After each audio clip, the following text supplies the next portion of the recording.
It is finally time to upgrade my safety shack into more of a longhouse, and I'm going to show you how I do that in this video step by step. I am definitely not an expert on Viking, Norse architecture, any of that, but I do think I have an idea of how I want this to turn out just based on images I picked off Google and various TV shows, and also what some other players have built. So I hope you enjoy this video. If you have any questions about what I did during the build, feel free to put them in the comments down below. To prepare the ground to build on, I am going to take out my hoe, right click, and choose the level ground option. So this is just going to make everything nice and flat so that there are no bumpy spots when I'm placing down the foundation or the floors. You can get your hoe after you've crafted the first tier of upgraded workbench. So it's a pretty handy tool. I'm just going to go ahead and speed through the bulk of this right now before we get into the rest of the building. Then you equip your hammer, you right click with it, and you can choose from all of the options. Of course, I'm going to go with the floor, and I'm going to do it long ways so that when it is a long room, it's going to have the panels all facing the same direction. And in order to do this the right way, I need to make the base of the building an uneven number of columns so that I can have a little divot in the middle to put the doorway so that everything looks even on both sides. At this point, I moved my workbench to the center of the structure so that I don't have to worry about building around the workbench, because I did have the workbench on the outer part. So in case you didn't know, you do need to have a workbench placed within a certain radius to be able to build at all in that area. So all I'm doing here is leveling out the ground a little bit more so that I can extend and make it more of a longhouse. You're going to find that when you build, you do need to go a little bit to the extreme, since your character does take up quite a bit of space and height. Then we add a plank for the door and entryway, and this is where we start building the actual structure. So I'm going to use the basic door, put it in the front, and then I'm going to slap 2 walls along the sides. And as you can see, the building system is really precise, and there are all kinds of different snap points you could choose to use. You can unsnap by pressing left shift, and that will let you either more freely place objects or let you choose more precisely where they should snap to. So here is the beginning of our longhouse, and I think you can see where this is going to go from here.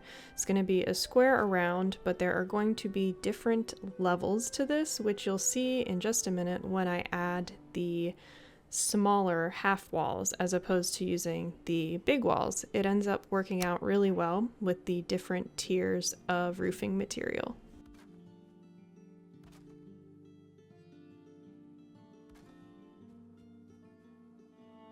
And now I'm going to use the lesser of the sloped roofs to put the first layer of roofing on all around.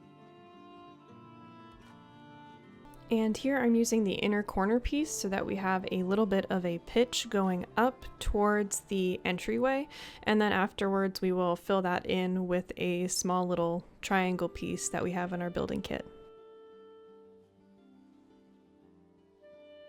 Here's what that triangle piece looks like, and it actually fits quite well. I found that most of the building pieces in the kit do come together really well in one way or another, depending on if you snap them or free place them. So you can really make some pretty unique things with this. At first I thought it was a little bit too cumbersome to really be able to build what you want, but now that I've gotten used to it, you can make some pretty nice looking things. I did decide to line the first floor of roof with a little bit of a trim just to see if maybe it would make it stand out a little bit between the 2 layers of roofing that I'm going to do, just to give it a little bit of extra detail, you know, really get into the creative side of building. And then I placed a pitched roof on top of our entryway. I used the lesser of a pitch as opposed to the taller pitch. And now I added the second layer of roofing, which is the higher pitch of roof, to give it a little bit of lift on the inside so that all our characters aren't going to be bumping our heads in there when we're walking around in our long hall. And this is what the shell of our house is looking like. So all we have to do now is fill in the back and the sides and the inside, and then we are good to go. The back is exactly the same as we did in the front, just without the doorway. So now I'm going to put the higher pitched roof on the very top of our structure, and I did have to get up top to do this. It's actually really hard to place roofs from underneath if you're using the pitched roofs.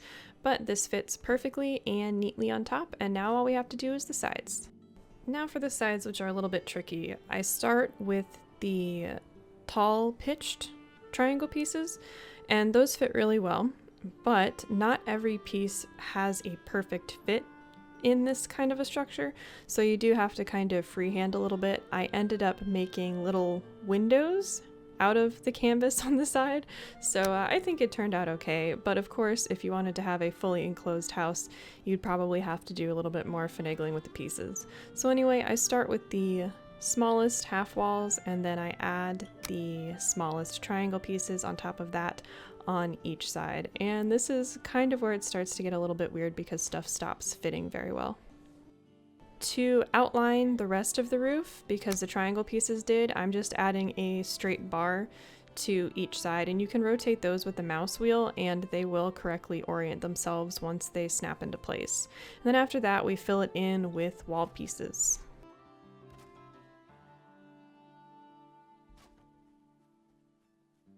And as I said, I made little windows out of the smaller poles that we can use. So I replicated this on the other side as well as the flip side of the house. So as you can see here, I'm just kind of finagling them into place so that I can attempt to make what looks to me like a little bit of a window. And that is it. That is the framework of our house. Now all we have to do is get inside and decorate a little bit.